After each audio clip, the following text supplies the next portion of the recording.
Security ജോലി വാഗ്ദാനം ചെയ്ത് റഷ്യയിലെത്തിച്ച ഇന്ത്യക്കാരായ 12 യുവാക്കൾ യുദ്ധമേഖലയിൽ കുടുങ്ങി. വാഗ്നർ ഗ്രൂപ്പിൽ അംഗങ്ങളായി ഇപ്പോൾ യുക്രൈനെതിരായ യുദ്ധത്തിൽ പങ്കെടുക്കാൻ സമ്മർദ്ദമെന്ന യുവാക്കൾ പറയുന്നു. അസസുദ്ദീൻ ഒവൈസിയാണ് ഈ കാര്യം അറിയിച്ചത്.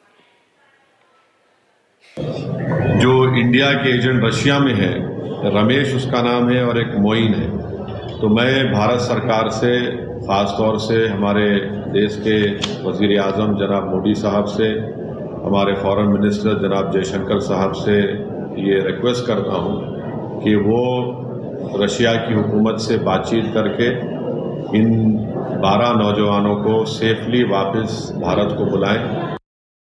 KB ശ്രീധരൻ വിവരങ്ങളുമായി ബംഗളൂരുവിൽ നിന്ന്. ശ്രീധരൻ, ഏതൊക്കെ സംസ്ഥാനങ്ങളിൽ നിന്നുള്ള യുവാക്കളാണ് ഇവിടെ ഇപ്പോൾ കുടുങ്ങിയിട്ടുള്ളത്? എന്തൊക്കെയാണ് അവർ പറയുന്ന കാര്യങ്ങൾ? തിരിച്ചെത്തിക്കാനുള്ള നടപടികൾ കേന്ദ്ര സർക്കാർ സ്വീകരിച്ചു തുടങ്ങിയോ?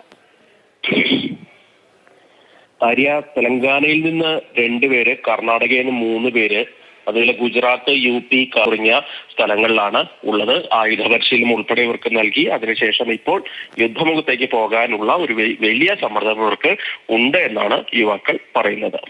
ശരി ശ്രീധരൻ.